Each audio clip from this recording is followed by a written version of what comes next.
Hello and welcome back to another Fantasy Football Scout podcast and video on Euro 2024 Fantasy. Please make sure you can, follow me on X @_FantasyEd. Follow Fantasy Football Scout. You can click the subscribe button on YouTube and click notification. Please leave comments, do a thumbs up, smash that like button. That's what they say on YouTube, isn't it? And if you're listening on podcast, then please do leave a review, 5-star review. That would be fantastic. Now, what are we doing today? We've done a load of videos so far. This is the next one. It's my latest draft. There's a bit of information that's been coming out from managers and from the camps of teams and from provisional squad announcements that's kind of changed my draft a little bit. Obviously, it's probably going to change another 100 times after this, but this is my latest draft. Now, make sure, a couple of things, a bit of housekeeping. Make sure you have made your own team by clicking the link below in the bio and also joined our league. The link is in the bio, or the code rather, and the link. And also on the next screen, it will be under my head for the whole video, so you'll be able to join that league. I think nearly 2,000 people have joined it now. There will be prizes yet to be confirmed. But here we go. Let's look at my latest fantasy football. What's it? Fantasy Football Euro Fantasy. Oh, it's a mouthful, isn't it? Euro 2024 Fantasy. My latest draft. Let's go. So here we go. I actually had to make another account so that it kind of goes all blank. I couldn't find a way of actually making them all blank. It would just show like the transparent kind of echoes of my former players I'd just removed. But anyway, let's go through this. So as you can see, 100 million euros. If you've never played this game, that's your budget. By the way, that budget does actually go up in the knockout stages to 105 million because everyone gets a wild card between the group stages and the knockouts. So you have to take a wild card between then. You also get another wild card to use where you want, plus a limitless. If you don't know how to play the game, go back and watch my how-to. That I think I covered all this sort of stuff. Now, a few people in the comments have been saying that the screen that I'd set up was too small. So hopefully this is a bit bigger. So if you're watching on, I think it was okay on computers, but if you're watching on like mobile or something, it was quite hard to read the names. This should be a bit better. But what are we going to do? Who are we going to put in our team? Well, the first player who's an absolute lock in my team and a lot of people's teams is Harry Kane at £11 million. Now, the question with England is, are you going to go? I mean, everyone's going to want 3 England, really.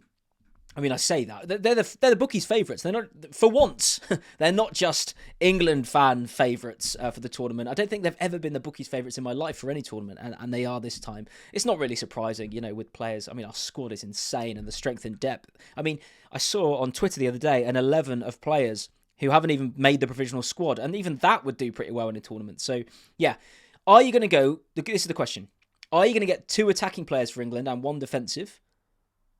Don't know why these balloons are popping up. I don't know whether that's going to translate. For goodness sake, what the heck is that? I don't know what just happened there. I don't know how to do that. I don't know. Did you see that, or am I going mental? Did some balloons just fly up? I don't know what. Anyway, let's carry on. Harry Kane, are you going to get 2 attacking England players and 1 defensive, or 1 attacking player and 2 defensive? So the issue for me, I think, is I'm leaning towards getting 2 defensive players. Here's the reason. Harry Kane is a lock for everyone, pretty much. You're not going to go without him. 45 goals in 45 games or something this season. Always delivers for England. Always scores goals. One of the favourites for the Golden Boot. You can't go without him, right? On penalties, etc., etc. So he's a lock. Not very controversial. If you get a second attacking player, who's it going to be? If you're thinking Jude Bellingham at £9.5 million, first of all, that's a lot of money. I know he's had a sensational season at Real Madrid, but he might. We don't know how England are going to set up yet. If he ends up playing in the 10 behind Kane, get him in my team. But I think if I had to guess now, I'd say Southgate's going to put him in a deeper role alongside maybe Declan Rice, with Foden in the 10 potentially. So basically, we just don't know. And again, the caveat with all this, once again, is we need to see the friendlies. Other people said, well, get Foden then. But Foden might get shoved out on the left. And for England, Foden's never really clicked. He's never really done it. He's never really scored that many goals. In qualifying, I think he got 1, if that. Now, Saka, on the other hand, could be the one to go for. He's less money. He's £8.5 million. And in qualifying, I think he scored 4 goals. So he actually does produce for England. He's pretty much got that right-hand side locked down as well. I mean, barring injury, that's not up for debate.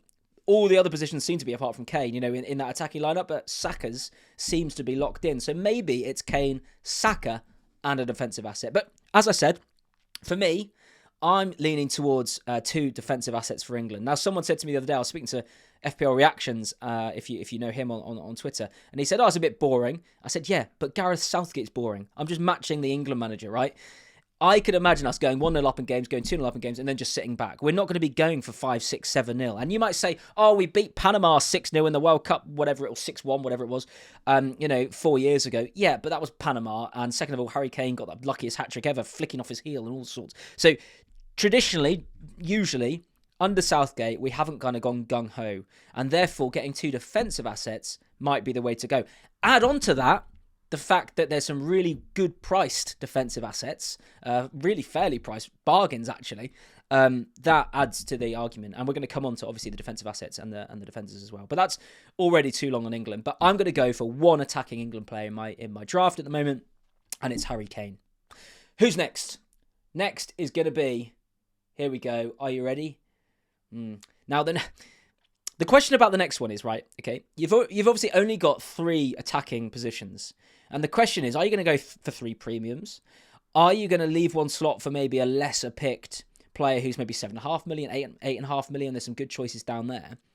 Or are you just going to go gung-ho and go for it? So the option here is Mbappe is 11 million, right? He's going to be in a lot of teams. Lukaku, the top scorer in Euro 2024 qualifying, is only 9 million for Belgium, right? And he's been scoring, I think he's broken the record for the most goals ever in qualifying. So the question is Lukaku, is that form going to continue for Belgium into this tournament? Their squad isn't as good as it used to be. Their defence looks pretty poor. Are they going to click? In the past, they had that golden generation in Belgium. I've talked about this in previous videos. Is this the year? I mean, they've lost Eden Hazard. They lost a bunch of other big players who kind of were part of that golden generation. But is this a year that maybe they're going to go under the radar and do really well? I don't know. But for now, I've kind of reverted back to going for Mbappe. Now, I'm gonna keep switching this. I know, Lukaku, Mbappe. I'm not going to be able to decide. But anyway, I've gone for Mbappe. His first game's against Austria. We know what he's like. He can always produce something absolutely magical. So we'll wait and see what that is. Now, at the third striker slot, again, I could put Lukaku here, you think. But no, I cannot bring myself not to have Cristiano Ronaldo. 10 goals in qualifying, more than Kane, more than Mbappe. The second top scorer in qualifying after Lukaku. Portugal had the most shots on target, scored the most goals in qualifying. Ronaldo got 10. Bruno Fernandes got 6. They are an attacking team with an incredible squad. 4 favourites for the tournament, in a decent group, good games. And also, remember in this game, you always want to have a really good captaincy option in every day of the match day.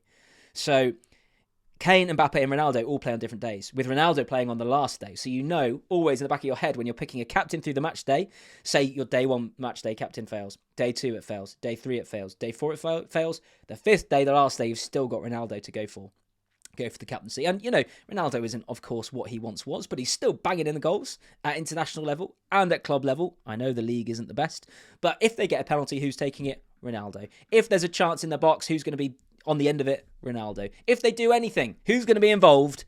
Probably Ronaldo or Bruno Fernandes, that we'll come on to. So that's going to be my front 3 for now, I think. The only person I'm kind of, there's, Lewandowski at 9.5 doesn't tempt me. Griezmann at 9 doesn't tempt me. There's some lower priced options that are a bit interesting, but the only player really that I'm thinking, oh, crikey, maybe I want him in is, as I said, Lukaku, mainly because of the form he's in for country, for country, is brilliant. So those are my front 3. For now, I'm sticking with that. It's a lot of money. What is that? 32 million already spent on my attack. But that's my attack. Let's move on to midfield. So midfield, if you've watched some of my other videos, there's a couple of midfielders that I've had in for a while and I've mentioned quite a lot. But this first midfielder I'm going to pick, let's just get him up here. If I can make this work. So he is the talisman for this team. Everything goes through him. He had a great qualifying. I watched the highlights of their qualifying campaign and yeah, he was involved in everything. He scored some absolute bangers. We know the talent he's got. He's at Liverpool. It's Dominic Szoboszlai, right? He's on penalties for them. Hungary are a decent side. We know that from Euro 20... World Cup... No, hang on. Euro 2020 that was played in 2021. Always gets confusing that. But Dominic Szoboszlai for Hungary. They've got decent fixtures. The first game's against Switzerland. I'd back Hungary to win that, right? They're a hard team to break down. But if they're going to do... Again, it's this argument.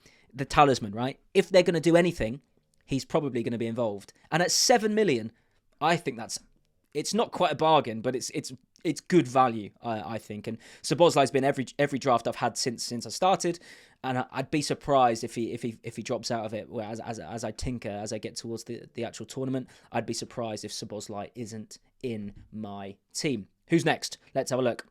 It is actually someone who I would classify as an actual bargain. Let's just get him up here.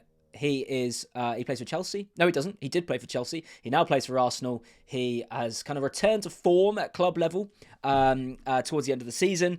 He has returned to the starting lineup in Italy. He's probably going to anchor that midfield, the base of that midfield. It is Jorginho. Now, the question with Jorginho, and I kind of, when I first started picking teams, thought he is on penalties for them. Because, we know, Premier League, he was on penalties for Chelsea. He's taken some penalties for Arsenal. He's a very good penalty taker. He was on penalties for Italy. Someone then said they didn't think he would be, and that it would be Chiesa. But I have had a look, and I think Jorginho took their last penalty. So I still haven't got a definitive answer on whether Jorginho is on penalties. But even if he's not, at 5 million, I can't find any other midfielder who's starting for a decent team. And I know Italy aren't what they once were, but they're going to be pretty decent. They always are, right, in these tournaments. 5 million quid for a starting midfielder. And remember, the key thing in this game, ball recoveries. Jorginho will rack up those ball recovery points. In anchoring that midfield, that's what he's there for, right?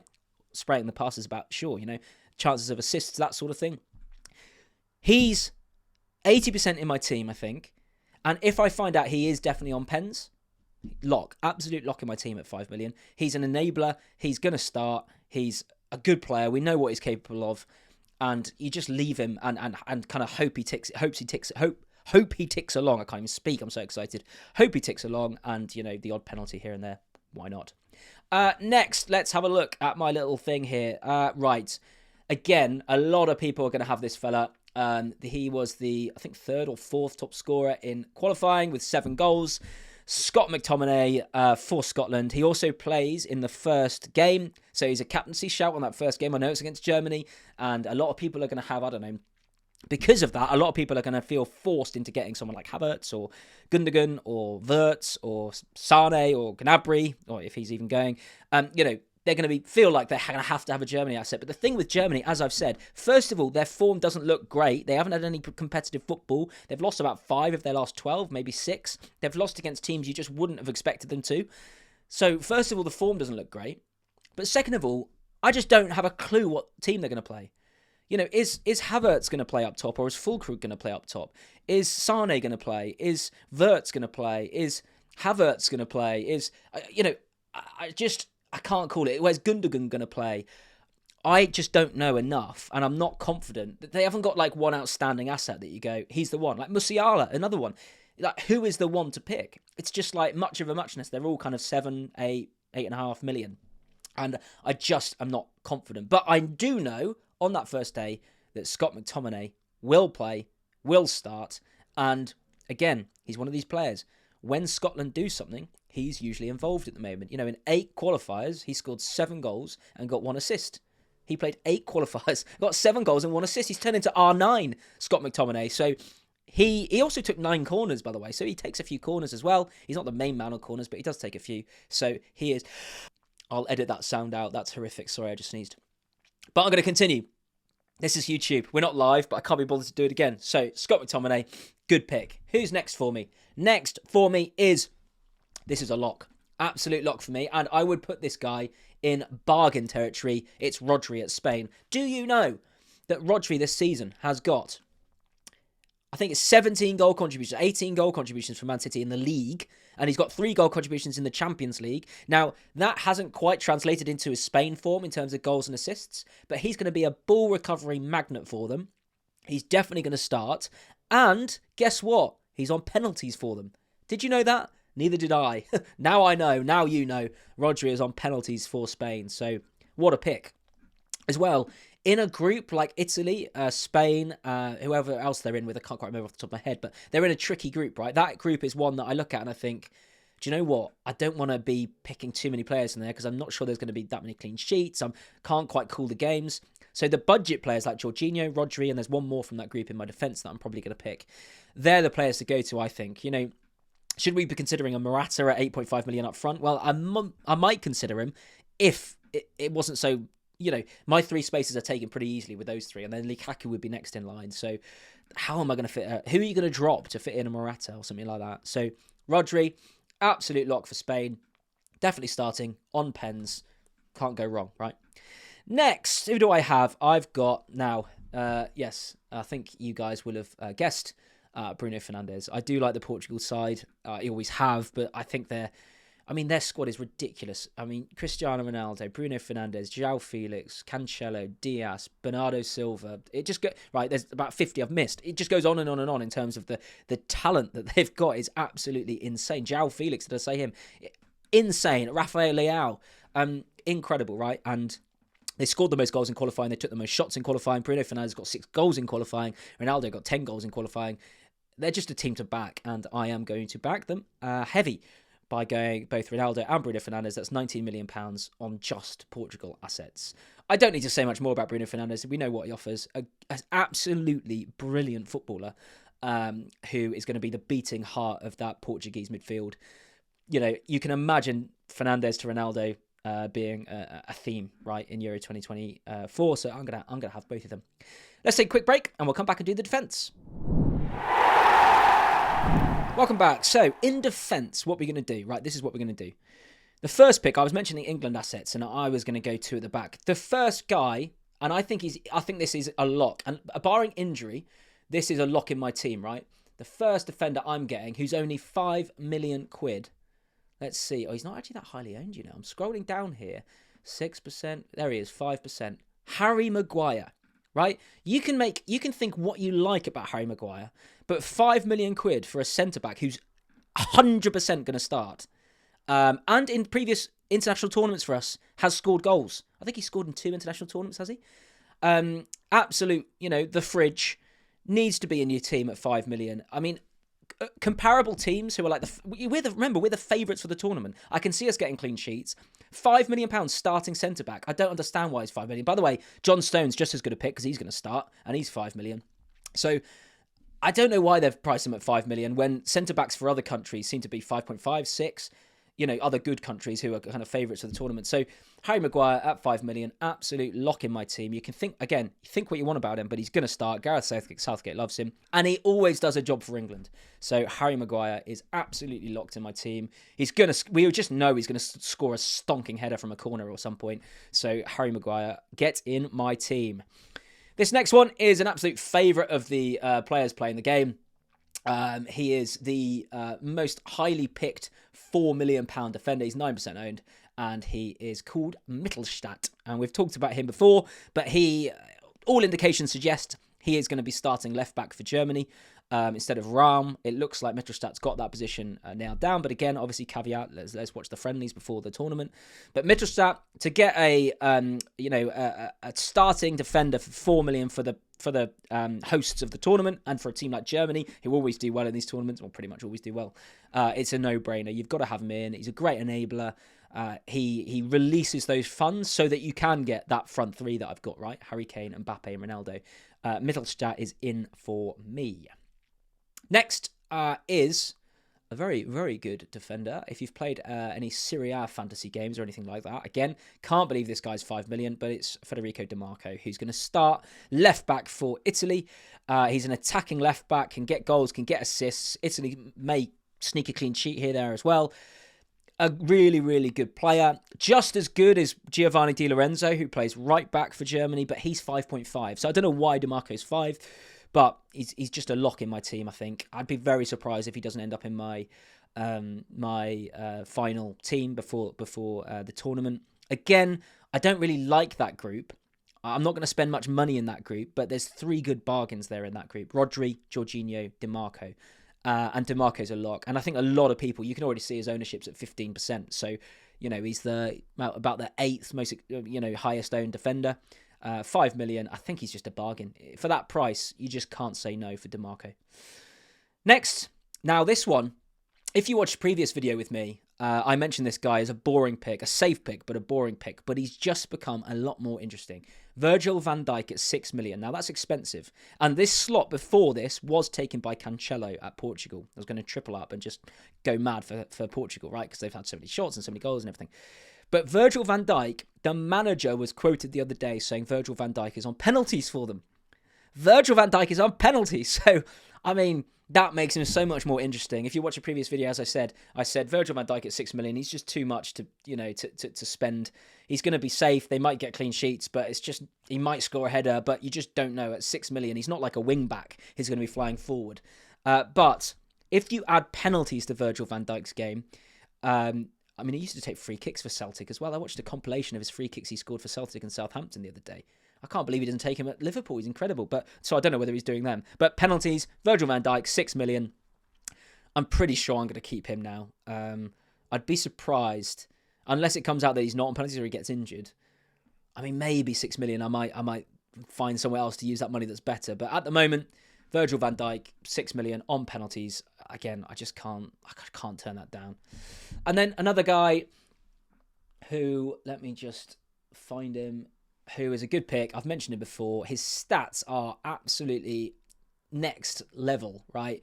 Is Man City's Akanji. Now, Man City's Akanji has the second highest ball recoveries of anyone in the qualifiers. And it's like some crazy 70, 80, something like that.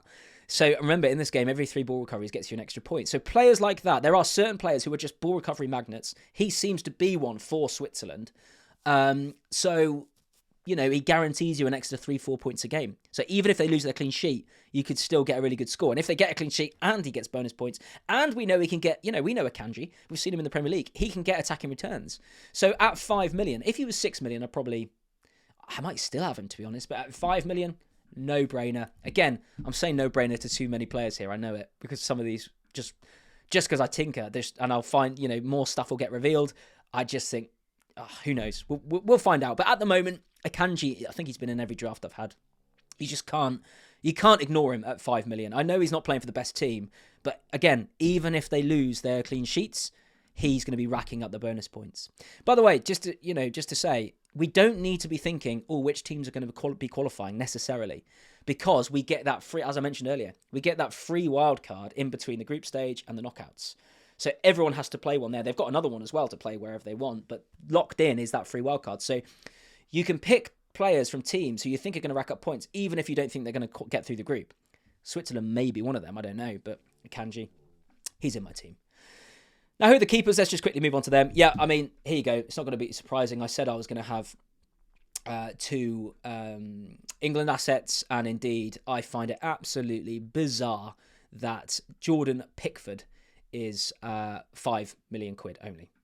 You compare that to, France's keeper, Donnarumma's 6 million for Italy. England are going to keep more clean sheets than Italy, surely. Manuel Neuer's 6 million. England are going to keep more clean sheets than Germany. Courtois 5.5. He's not even in the squad. I don't understand, but Jordan Pickford is £5 million. And England are the favourites. And yes, our defence is probably our weakest area, but we keep clean sheets. And some of the games we've got in the group stage, you think, I wouldn't be too surprised if we kept 2 out of 3 clean sheets there. It wouldn't be a shocking thing. So to have Pickford and Maguire, that double defence for 10 million quid, I think is just a bargain double up. And as I said, yes, if suddenly it became clear Bellingham was going to play on the 10, then I might have to rip this all up, because Bellingham, 20 goals, 10 assists for Real Madrid this season, still got the Champions League final, the favourite for the Ballon d'Or alongside Vinicius Jr. Not his by the way, in one of the videos I said his compatriot Vinicius Jr., and someone said I was calling Bellingham Brazilian. Of course, I used the word incorrectly. Compatriot means the same country. Teammate Vinicius Jr., he's the favourite with Vinicius Jr. to win the Ballon d'Or.